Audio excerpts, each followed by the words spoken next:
Welcome back to Radical Thursdays.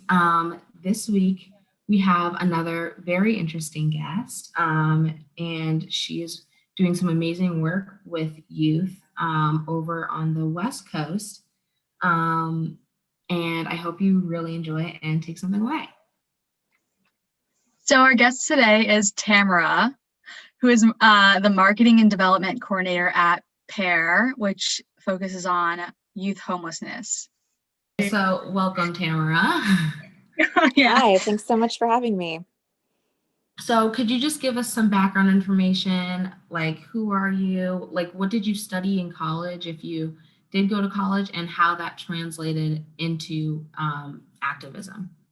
Sure. So my name is Tamara, and I went to Loyola Marymount University for undergrad in Los Angeles. And I studied communication, and I liked that because it was so broad. And I went to a school that was pretty focused on social justice. So in school, I was doing a lot of organizing, and particularly around folks experiencing homelessness, because that's something that's always been kind of close to my heart. Um, so I'm actually in school right now. I just went back this year for my master's in social work, because I was finding that there were some skills and tools that I was wanting in my work, particularly around mental health. I think there's just never enough quality community-based mental health care, especially here in Portland. We actually rank last for our ability to diagnose and treat mental health challenges here in Oregon. So um, but that translated to me getting into nonprofit work out of college. A local nonprofit there called Safe Place for Youth is one that I was volunteering with and working with, and they're similar to what PAIR does.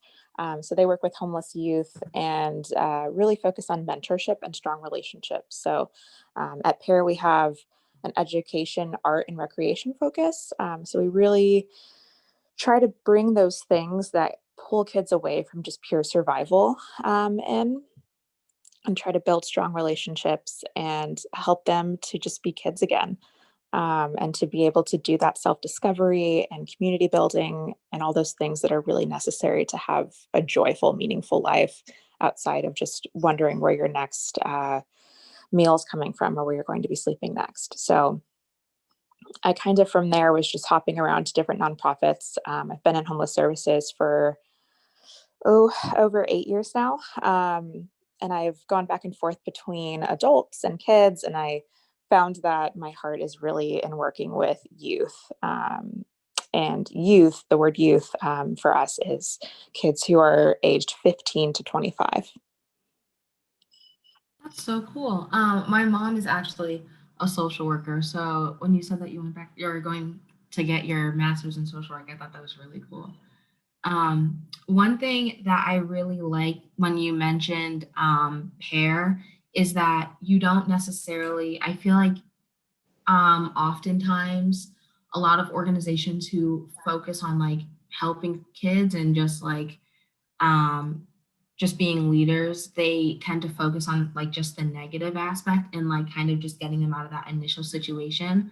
But from the sounds of it, pair actually doesn't necessarily like kind of focus on just the homelessness, but creating those connections and all of that, which in turn assists with that, which I think is really cool. Yeah. I think we really try to see ourselves as a community of people, and that includes people without housing. We have really, especially as COVID has hit, leaned into community partnerships and different types of connections with others, and particularly the BIPOC and LGBTQ plus communities, to look at how we can use our capital and resources to support them. And how also, given a lot of our kids are youth of color and queer youth, um, have them come in and do cool workshops and things that the kids can get really excited about, because we're really, really passionate about making sure that, it's not about just existing, right? It's about having a meaningful and joyful, loving existence. And the kind of three words that you hear thrown around a lot at pair are love, trust, and hope, because those are things that we're always striving to put into our programs. Because I think a lot of people don't feel love in their day-to-day community interactions. And that's often at the core of some of the big social justice problems that we have these days. Capitalism, patriarchy, all the big isms pull us away from that love and community trust. Trauma pulls us away from trust. And when things get stressful and hard, it's really hard to find hope. But, when you have a place that feels safe with people care about you, that you can stop by a few times a week to get a good meal and have some laughs and maybe do a cool project, it does give you hope, and it really fosters those things in an incredible way. Yeah, I feel like from the sounds of it and everything like that, in general in the United States, there's a big like stigma around those affected by homelessness. And from the sounds of it, or in general, like when you provide that love and that like nurturing environment to allow people to grow and have that escape and have that like sense of, belonging. I know, well, actually I don't know because obviously, but I would hope and I would assume that it helps break that stigma and allows them to flourish into who they are. Yeah, empathy is kind of the name of the game. A lot of folks who are sleeping outside are just so ostracized from the community. People don't even look at them or wave at them, and it takes such a huge mental toll. And especially for young people who have all the same social wants and needs as anybody else. You're just wanting to feel belonging and be accepted and really just fit in, not look homeless at all. And it's a lot. And I think that the empathy is often what's missing. We stress about what the person on the side of the road is going to do with our money versus looking at how hard it is to actually sit out the side of the road with exhaust in your face and people being really rude to you. And it's not a job that I would take. There's a few jobs that are as difficult and kind of mentally draining as that. So I think with empathy, a lot of doors open up for seeing people for who they are and their struggles and learning their stories, and that everybody has these really complex backgrounds that systems have often been responsible for putting them in those situations, corrupt systems. Yeah, one thing that I'm currently in school for early childhood special education. And one thing that I have kind of I like to think have always really lived my life based off of is like empathy and just understanding and not jumping to conclusions, because like there are so many different people in this world and everyone's going through their own thing. So for anyone to just kind of make assumptions and um like in a way just kind of disregard someone like based on the very minimal information that they know can be incredibly degrading, I'm sure. And so when you just like see a person for not necessarily their circumstance, but more about who they are as a person, I think that's kind of, I would say for me, is like the root of like kind of making any change or even having the hope to change anything. Absolutely. Yeah. And it's, that's where the community comes in again, because it's really hard to judge somebody when you know what they've been through and when you know your neighbors. And that's something that we don't do very often anymore. We don't know who lives down the block from us and what their story is and what their struggles are. And I think especially right now, that's such a big thing. And so at Pair, where we really try to focus on community, it's about just kind of knowing everybody's name and knowing their stories and having that understanding, which brings in turn safety, love, trust, hope, all the really beautiful things. Yeah, and taking the time to get to know people and let them talk and, have that love and friendship, a lot of times it can foster like innovation. I feel like when you reach out and you talk to people that you might have stereotyped and wouldn't have talked to before, you get a new perspective. You are able to help and collaborate and advance in every way possible. Like when Kenny and I we might have already talked about this on this podcast in the beginning, but when we went to a One World Everybody Eats conference, maybe calling out the conference, but yeah, whatever. Where it's just like a pay what you can model for a community cafe. A lot of them were talking about, and it's hard because how someone that would go there often, they were abusing the system is a term that they use a lot when talking about people who they deemed like not worthy, I guess, of having the food, even though that's the sole purpose to be there, to provide like a nice warm meal and a comfortable space to be. This individual that they talked about had a nice car, and so they assumed that everything was fine and that they didn't deserve to, go in there and eat. When in reality, if like you just spend a little time talking and you recognize, the situation, you can collaborate, you can foster growth, you can help that person out. And, if you just ask anybody, really, you might be surprised as to what they have to offer and what you have to offer. Definitely. Yeah. It seems that those are the stories that always really hit the news. But I would say I've never met anybody in all my time like that. And I think you hear more about it, and then the other really heart-wrenching stories get buried, and people get skeptical. And I really think it's easier to believe that someone is abusing the system than to believe that there are hundreds of thousands of people in our country who don't have food, don't have housing, don't have all these really basic things. It's scary. It's scary. And especially in a time of turbulence like right now, it's really scary to think that any of us could be there with, just a few bad turns and a few strokes of bad luck. So I really think those stories hit wind because it's easier to believe it. It gives people hope to think, ooh, okay, that's something I can digest, when in reality, we're on the border of a recession, and we're just going to see more people losing their housing and falling into poverty. And there's plenty of folks who are, they have a roof over their heads and they still qualify as homeless or houseless because they're living in crowded spaces or in hotels or cars or places. The words that they use at the government level are deemed unfit for human habitation.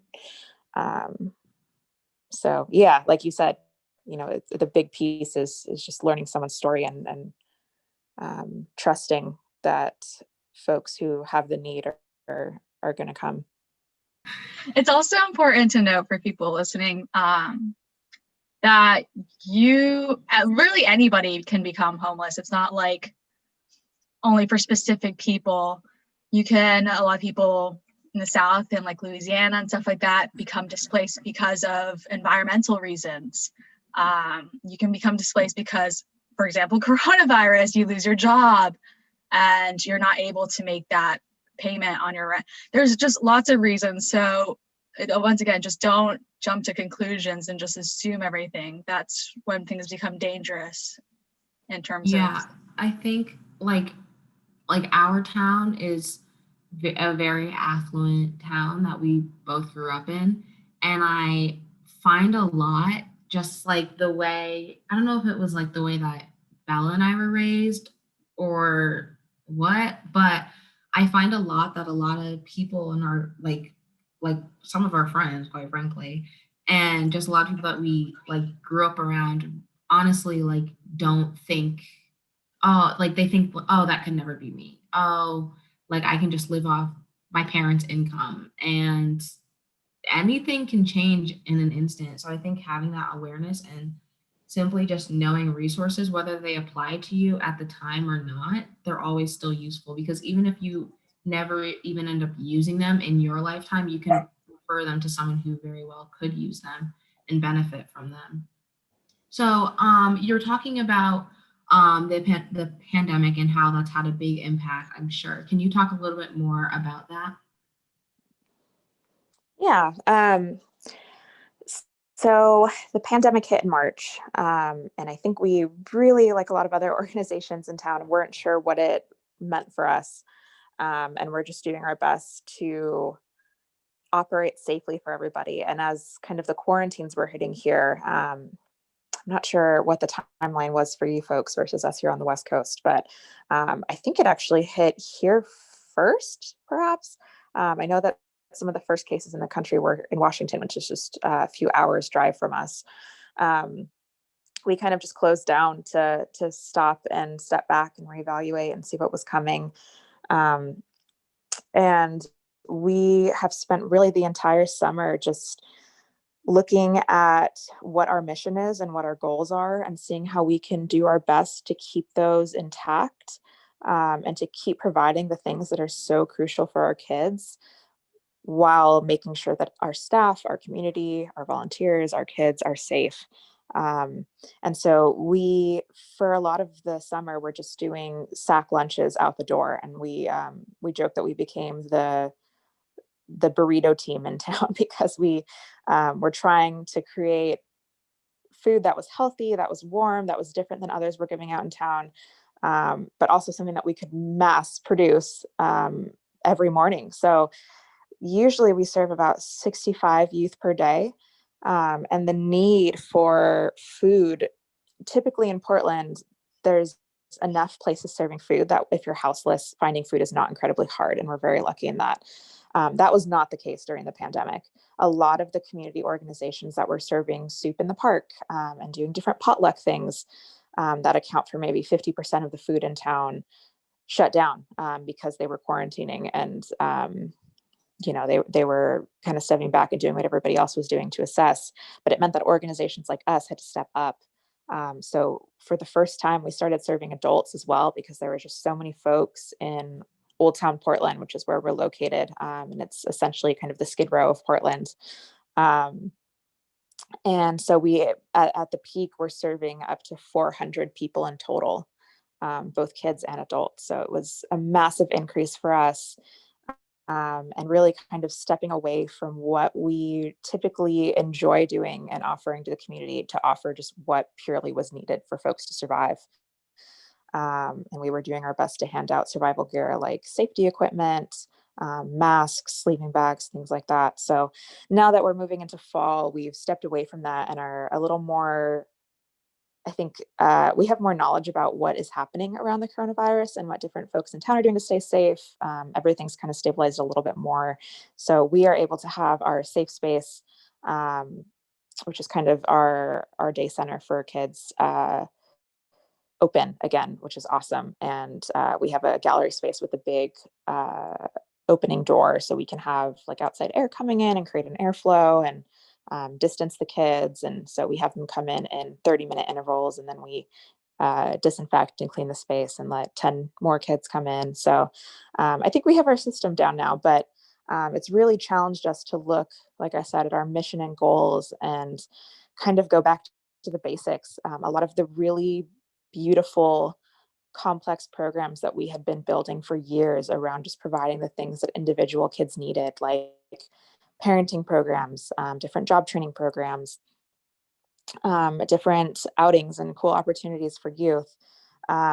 Those things all had to be scaled back, and we really had to just go back to the basics of providing that strong relationship building connection and community that people rely on. And I know for all of us in the pair community, it was really jarring and difficult for us to be disconnected for that community for a while, for all the same reasons that all of us were really just missing our community at the beginning, because it's the core of who we are, and that belonging is so important to our everyday being. So yeah, I think we've been really striving just to keep that, and I think we've been doing a really good job.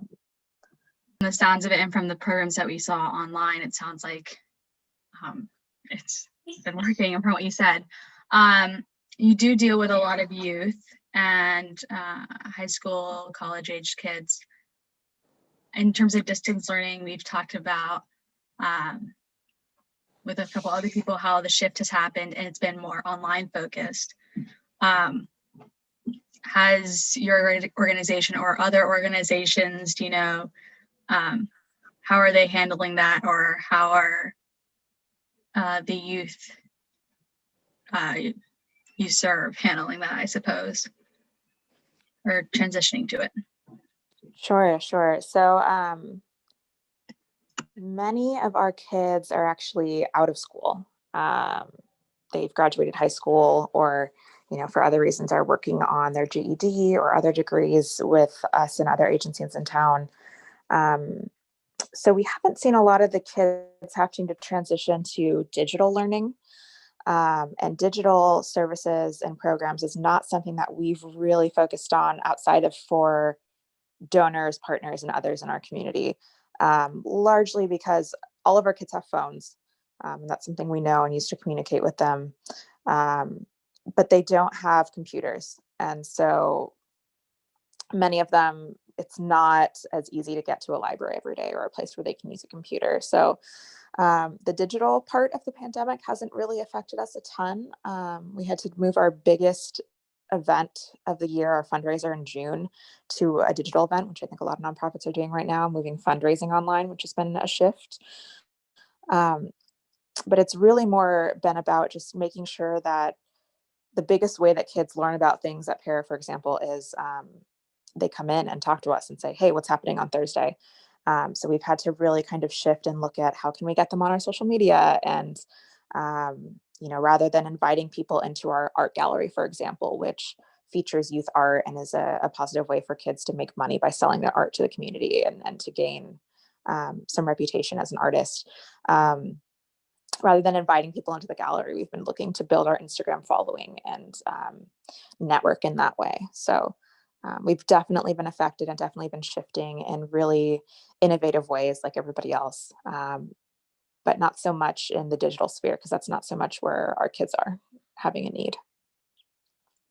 I do have a question about, so you talked about masks and sanitary products in terms of keeping them safe. A while ago, I saw, it might have been like one of those Vice documentaries on YouTube about, in terms of feminine products and how people don't realize that that's a major need.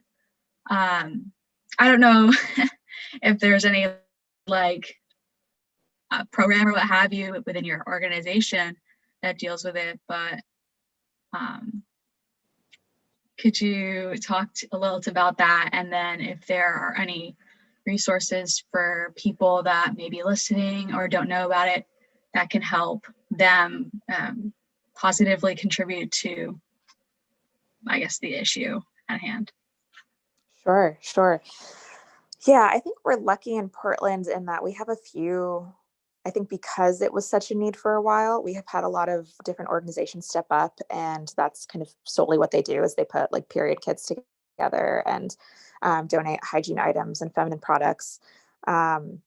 And so that's not a thing we found a huge need for, but hygiene items in general, those small shampoos and conditioners and soaps and toothbrushes and mirrors and brushes and razors, all the things that you need day to day are always needed, just because it's not as easy to hold on to those things when you're taking everything with you on your back, or people are stealing stuff, or the wear and tear happens on clothing and hygiene items a lot quicker.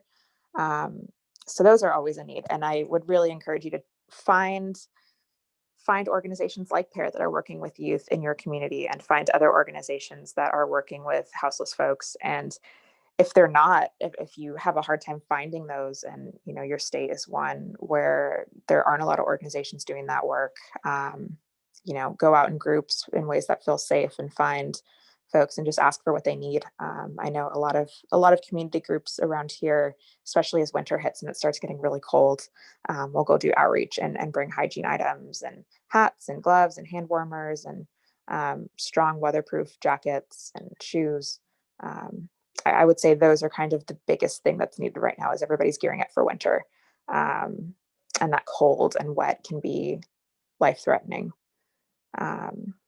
So yes, always needed. And I think the winter gear is probably the biggest need.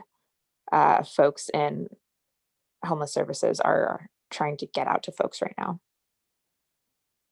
So going back to more of the beginning of the pandemic, I mean, it's obviously it's like ongoing, but you said that you had to, as an organization, kind of narrow what you were focusing on and to just go kind of back to the basics of providing food. And so you said you jumped kind of from like 60 people to about 400 a day, you said? Yeah, yeah. So we started serving adults. Oh, There's about 4,000 people experiencing homelessness in Portland on any given night. And so there's a lot of folks in need of help and resources here. And I would guess we haven't done the point in time count, which measures roughly how many people are experiencing homelessness on any given night here. But my guess would be that since the pandemic has hit and economic hardships have hit, that number's only grown. So um, in our area, we definitely saw a bigger need for food and just basic resources like those hygiene items as other organizations around us were closing or figuring things out on different timelines. It's really been a community effort in terms of different organizations working together here. And I think that's true for most communities. so how did you adjust to that? Because everything kind of happened so quickly. How did you how did you guys adjust to serving that many more people? Um, well, we have a team of about 9 to 10 staff members. And so the different staff members typically coordinate like our recreation program, our coffee shop and barista program. So we have 3 job training programs, a bike shop, a coffee shop, and our gallery, that are ways for kids to make money and learn skills that they can then go out into the community and get jobs with. And they're also just really kind of strong relationship building programs where the staff really get to know the kids and their strengths and what they're looking to build. So all of those amazing programs, we had to shut down the coffee shop. The bike shop has remained open, but on much shorter hours. And we've been really careful about at some points, not even letting people into the store, just doing everything by phone and meeting them outside with masks and distancing. The gallery was closed for a long time and just selling art online. So a lot of those programs that we had staff, focusing mostly on, those staff then got repurposed to the burrito line and they were helping us with lunches and just getting basics out to people in need. Um, but it also meant that admin staff, like our executive director, our development director, so Pear was founded by 3 women, Beth, Pippa, and Joy, which that's itself a pretty incredible story. But we're pretty great in that our admin staff, unlike other organizations I've been at, are really present on the floor with the kids. They're really willing to jump in and down there because Beth and Pippa, our executive director and development director, who are also co-founders, they started at the beginning, just the 3 of them working with kids directly. So it's this incredible connection where the kids all know them deeply, and folks who normally are just kind of sitting at their computers like myself are out there handing out lunches and talking to the kids and checking in with them. And I think that kind of out the door period was one where we were kind of just all hands on deck trying to get things out safely and as quickly as possible, while also checking in with our kids. And that was a time when we didn't see a majority of the kids that we would see every day before. So it was really kind of worrisome for us to think, oh gosh, where's everybody gone? What are they needing to do to survive right now? Are you safe? What do you need? So that was an interesting time for us. Definitely did not feel like the pair that we all know, but it was what we needed to do to meet a necessary community need. So you talked about your barista program, and that's actually under my connection to food.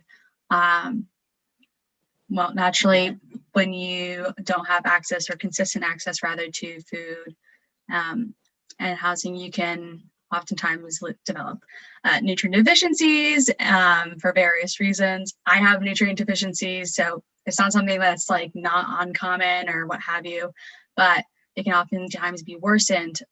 So your kitchen and food program obviously really helps combat that. So I was reading off of your website, and it said that you offer 2 meals a day and that you have Thursday night supper club for your kids to earn specific cooking and recipe skills and whatnot. And also to bond after over a family meal, which is awesome. And that, like you mentioned, your barista program where they can train to be a barista and then work at a little cart. So could you speak more to the food aspect, I suppose, of your organization? Sure. So a lot of those really awesome programs are things that have been put on the back burner for now. So we did have to close the coffee window, unfortunately. We did need to stop largely volunteer run programs like Thursday Night Supper Club. And yeah, again, that's kind of that really strong sense of community and belonging that we all were really missing. And we sent out a newsletter at one point with a quote from our ED that said, "Belonging creates us." And I think that's really what we were feeling.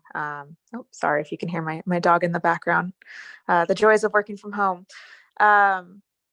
Yeah, we were really feeling the absence of those beautiful programs that connect us and mean so much to the kids.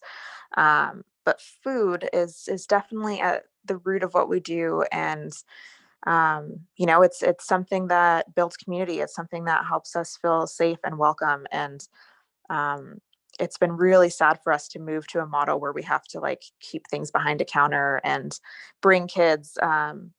We bring them sack lunches, but we really try to fill them with like homemade cookies that the community brings and warm burritos. And it's not like other organizations where it's like one per person. We're glad to give you as many as you need to get through the day. And it's really a spectacular place at Pear where if somebody needs something, we will give it to them in good faith. And we're able to be more individualized, which I'm really grateful for. If somebody says, "I need a backpack," it's like, cool. What size do you need? What color do you need? Will this one fit you right? We're really trying to make sure that kids are getting what they need in a way that helps them feel loved, so that you feel like you're going to a friend's place and just kind of asking for what you need with no shame or things like that. So food is the same way. We typically would have a big counter in front of our kitchen where we lay out a whole kind of family style spread that kids can go and choose. So every morning at Pear, you have like pancakes and bacon and oatmeal and all these really amazing things that kids can come up and serve themselves with fruit. We have special milks for kids that we know are vegan. And, if a kid says, "Oh, I really love this," we'll go out and get it. So that's really some of the magical things about Pear that, kids have told us they're really sad to see go. But we were known for being one of the really kind of best and most creative food places in town. So it was breakfast and lunch that we would provide. And our kitchen team and the volunteers who would come in and help would put some pretty spectacular foods out. I would always brag to my friends that it was amazing to come to work at a place where you would smell bacon every morning. And yeah, it was, take as much as you need and get your fill. And this really kind of community style meal that resulted in staff kind of sitting down to eat with the kids and talking to them and checking in with them. And our safe space has traditionally been a place where kids are encouraged to do something creative and kind of productive. So the kids know that we're not a space where you kind of just sit and take a nap. Although, if you need to, of course, it's a safe space, but it's really created this amazing place where you have kids having jam sessions in the corner. Someone will pick up a guitar and someone will pick up a tambourine and drums. And next thing you know, there's a whole circle of kids in the corner doing that, or people playing board games together. And it's made for it to be a space where people feel comfortable going up to each other or apologizing if there's a disagreement. It's really unlike anywhere I've ever worked. And so we're feeling the loss of that in a lot of ways. And when I say back to basics, it's that we've been striving to preserve the spirit of that And I think we've done a pretty good job of it, but there's certainly things like our amazing food that everybody's missing right now. Absolutely. So, Bella and I are both coffee fanatics for sure. So, why did Pear choose to go with The like barista route. barista as one of the programs? Yeah. So the job programs developed largely due to the culture here in Portland.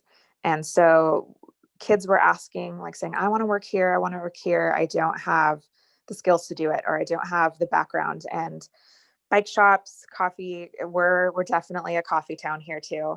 We're so close to Seattle. And so there's lots of bougie coffee around here, and food as well. We're just a foodie town in general. So those are the jobs that are really competitive. It's hard to get a serving job here. It's hard to get a barista job because you have people with years and years of experience going against you. So those were the programs that kids were asking for. And we developed these great partnerships with folks like Nosa Familia Coffee, which is a local coffee shop that has amazing coffee, that sponsors us and provides the coffee that we distribute. So we have their awesome name and, behind our coffee.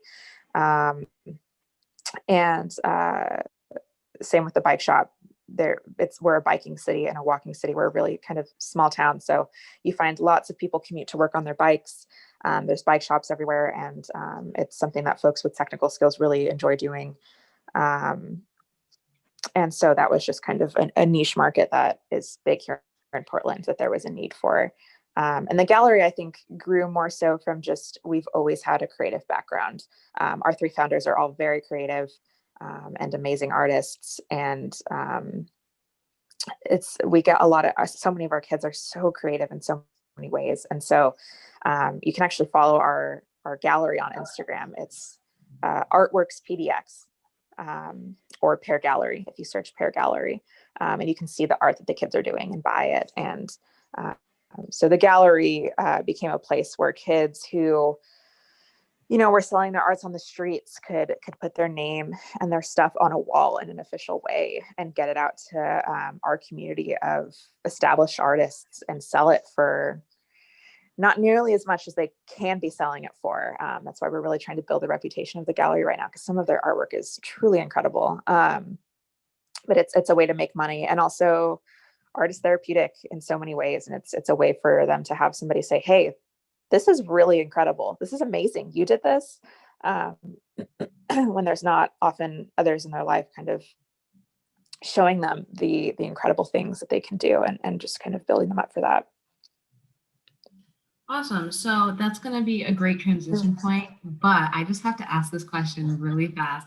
So I really want to go to like Washington or Oregon, like somewhere over there. And I did hear that they have really good coffee, and I'm trying to convince Bella to come with me. So do you this is just a side note, but do you like Oregon? Yeah. Oh yeah. I'm from LA originally. Okay. And it's kind of the joke here is that everybody comes from LA, and Portland was like having a huge population boom a few years ago. It's beautiful here. The weather's really mild, as long as you like the rain, but it honestly doesn't rain as much as it used to because of global warming. But yeah, the food is amazing. It's a great place if you're young to be. And a lot of that has kind of been put on the back burner because of COVID, unfortunately. But yeah, there's lots of markets and festivals and food carts and things. And y'all should totally come out, and you'd be super welcome to stop by Pear, and we could give you a tour too if you wanted. But Oh my definitely a great gosh. city. It's happening. It's happening. Oh my gosh. Okay, so you just mentioned how art is very therapeutic, which yeah, like all forms of art. So can you talk about kind of the mental health aspect of Pear? Like I'm very passionate about mental health, so just that whole I'm sure you guys play a big role in that. And can you just talk a little bit about that? Yeah. So Pear is unlike other services in town in that, one, we don't take as much public funding. So we're not really beholden to grants and government, local government requirements for programs, which gives us a lot of freedom to really just kind of do what the kids need and adapt our programs as needed, which is a beautiful part of PAIR.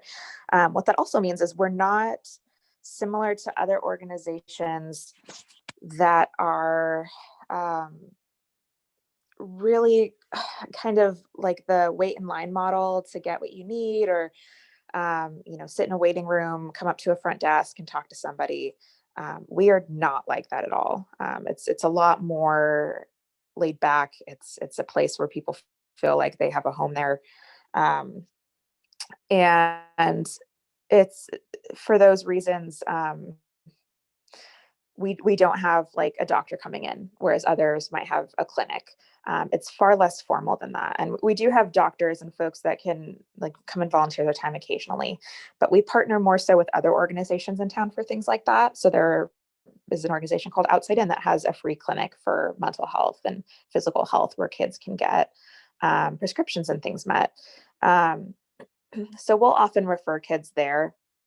I would say more so for us, mental health is also combined with everything we do. I would say that's more kind of the way that we think about it, is we have an amazing staff who all have a lot of experience working with kids and homeless services and have big hearts and are really empathic, and our team is amazing.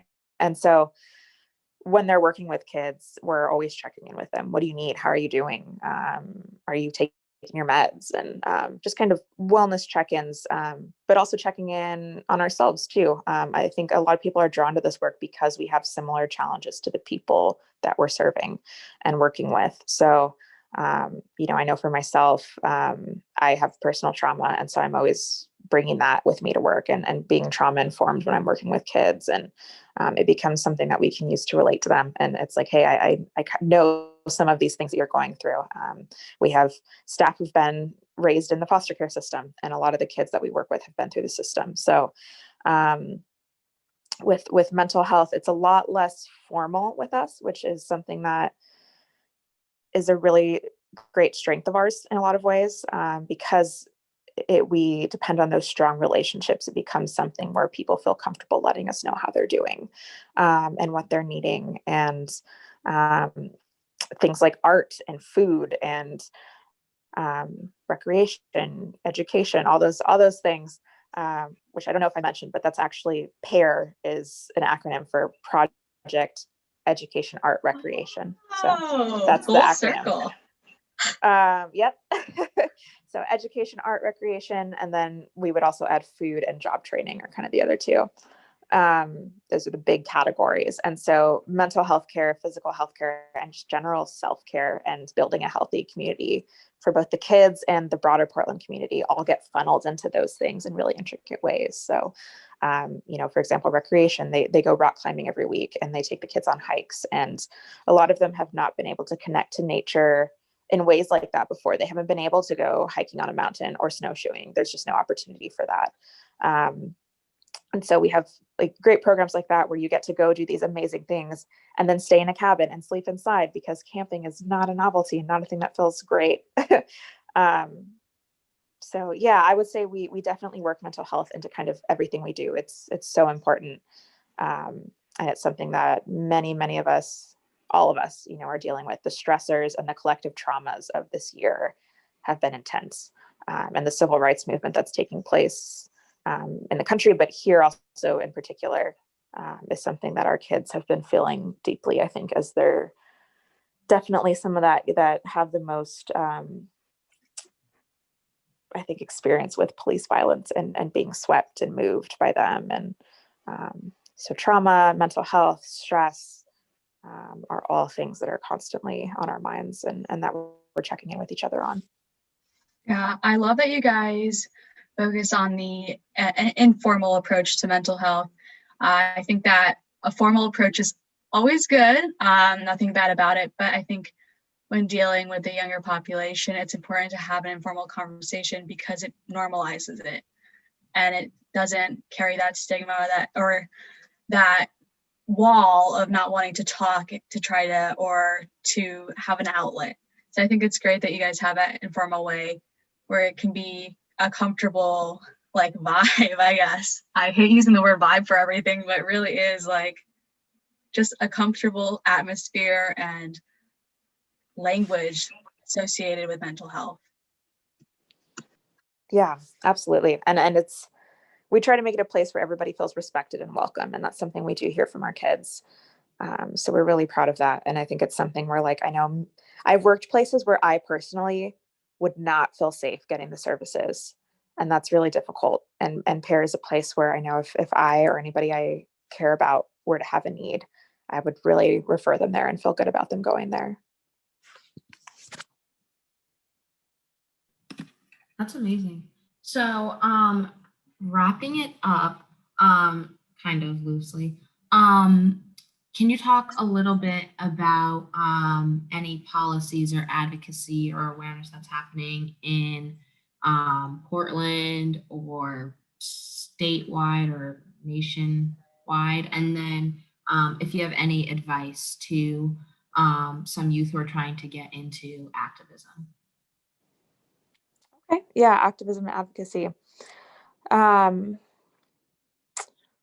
so advocacy is something that's kind of new to us at Pear. It both is and it isn't. I think formal advocacy is something that's new to us because at the beginning, it's really interesting to hear Beth and Pippa and Joy talk about Pear at the beginning versus Pear now. At the beginning, it was largely, I mean, we're still very grassroots, but it was, let's get to know each kid individually and what do they need to feel loved and to feel empowered and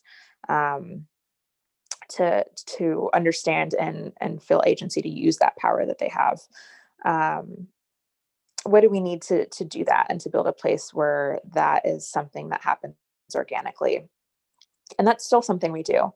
But I think over time, the team has gotten a stronger understanding of equity and all the things that come with that, the importance of being anti-racist in what we do, and just seeing how all of these corrupt systems and just systems in general uh, interlace to form the experience of our kids, and just how deeply connected we as an organization are with those systems, um, and how it's really our responsibility and a need for us to be effective in our work, to be involved in them, and to have strong advocacy outreach to the community, and to be outspoken about things that kids themselves may not have a platform to be outspoken about.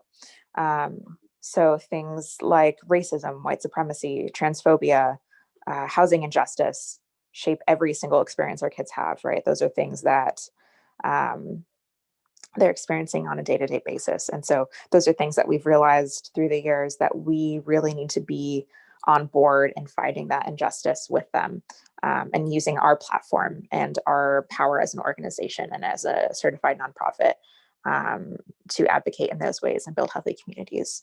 So with that, this election year, we endorsed 2 local measures. One is a Preschool for All initiative, which we're really excited about. So it's going to be universal preschool. Everybody will have access. And that's something that is definitely, it affects people in poverty and along racial lines very much disproportionately than others in town. So it's something we're really excited. We think our kids and their families are really going to benefit from. The other measure that we endorsed is 110, and that's decriminalizing substance abuse disorders and putting funding into creating recovery centers and really approaching substance abuse as what it is, which is a mental health challenge and disorder, versus a character flaw. And so rather than punishing people, and that's something that our kids directly have been affected by. They are the kids who were, arrested for holding weed before it was legal, for example, and now have not had those cleared from their record now that it is legal. So those things and incredibly racist policies like that really impact our kids. And so again, it's something that we know that we need to be outspoken about and pushing for justice there for them and with them. And then I think the other really big initiative that we were on board with was, oh gosh, I can't remember if it was earlier in the year or last year. time is so wild right now. We were pushing with an organization called Here Together for a big affordable housing initiative, and that was really exciting. It was the biggest local affordable housing and homeless services initiative we've seen here ever. And it was putting several $1 million into providing more housing retention and homelessness prevention and rent assistance and things like that. And it was really exciting for all the different agencies in town, and we were all advocating together for it, and it did pass, which was amazing. And so now they're putting collaborative efforts together to see, okay, what is the greatest need here for all of these things. And a lot of the services are going to be prioritizing people of color, people with disabilities, people who are chronically homeless, queer people who are experiencing homelessness, all those groups that definitely have the greatest need. So super excited to and then also I think if you're on our social media pages, if you're on our website, you'll see that we as that change has happened over the years, we've also been more outspoken about just kind of what our political beliefs are. And so we've been really outspoken about our support of the Black Lives Matter movement. And particularly this year, we had our kids painted a mural earlier in the year with some of the names of people who'd been murdered by police. And we put that up in the community, which was pretty awesome. So we've really been working on making sure that advocacy and that type of activism are kind of community efforts here at Pear, both with the kids and our staff and volunteers and everybody. Did that answer your question? Absolutely. Yeah, that's Cool. oh my gosh, I'm like speechless. That's amazing. Yeah. Wow. I didn't even really think about the whole pre-K thing. And so when you brought that up, that's like the one thing that, because I feel like the other two things are semi mainstream-ish issues depending on how involved you are with activism. But the first one, it didn't even dawn on me that a lot of private or pre-K schools are more private schools, or you like buy into them. So that's incredible. For everyone listening, regardless of where you are, look into your local elections, your state elections, and see if these policies exist. If they don't and you're interested in more, see if you can talk to your senator or representative and ask them about it. Maybe copy these already drafted ideas up, just to expand the issue and topic and knowledge. So, thank you so much, Tamara. I'm going to do the inspirational quote for this episode. And it is by Eli Wiesel. The opposite of love is not hate, it's indifference. The opposite of art is not ugliness, it's indifference. The opposite of faith is not heresy, it's indifference. And the opposite of life is not death, it's indifference. And I really like this quote because I think, and I'm really trying to do more and more of this every day. But if there's a problem, please do something about it. Like, no matter what it is, like, because when I read this, I read it over a couple times, and I for the opposite of love is not hate, it's indifference. At first I was like, well, I would beg to differ. But then I thought about it a little bit more, and even people who hate a certain movement or a certain group of people or anything like that, a certain religion, whatever it is, at least they're thinking about it, and at least they're putting some thought and energy into it. So I think even if there is that back and forth, like say someone really loves something and someone really hates, you can have that conversation and you can kind of you can talk about it and understand their perspective and they can understand your perspective. But I think if there's plain indifference, it's kind of comes across as I simply don't care, it doesn't affect me, and there's no opportunity to have that conversation. Did I? We want all these issues that we're talking about deal with empathy. So I'm gonna plug Mr. Rogers in here right now. Look up some Mr. Rogers quotes or watch his TV show. Either way, the lesson still applies and can be interpreted differently as you age. So just food for thought. No pun intended, because never mind. So thank you, Tamara, so much. Do you have any final words? You can promote your website, your social media pages, anything like that. Absolutely. Yeah, if you want to learn more about PAIR, our website is pairmentor.org. And you can find us on Facebook, Twitter, Instagram, LinkedIn, at Pair Mentor is our tag. So definitely check us out. Please follow us. Every time you like or share something, you're actually supporting organizations and helping their messages get to more audience members. That's how those algorithms on social media work. So, even if you don't have funds or resources to give right now, those are ways that you can support people and actually take part in advocacy right along with us. So, yeah, we really appreciate you having us here and learning more about what we do. And like I said, definitely would highly recommend doing some research on organizations locally and what their needs are. And my guess is that they're very similar to what PAIR needs. So, yeah, thank you so much again. And thanks for having empathy and caring about your neighbors without homes, because the indifference, like that quote you had said, is really more harmful in a lot of ways. We're a community, so we're responsible for each other. So yeah, thanks for being part of our community. Thank you so for much. joining You guys us. are doing some amazing stuff. Bella, do you want to? Right. Time to plug us. You can go to our website at nourishmysoul.org. You can go to our Facebook at Nourish My Soul, or you can go to our Instagram for Nourish My Soul with dots in between, nourish.my.soul. Or you can go to our Instagram page for From the Ground Up, which is our youth-led food justice group, which would be From FRM Ground Up, not any other one. So to clear This up. one's actually accurate. Yeah, we keep messing it up every week, but this one's accurate. Same thing, like, share, and donate if you can. Stay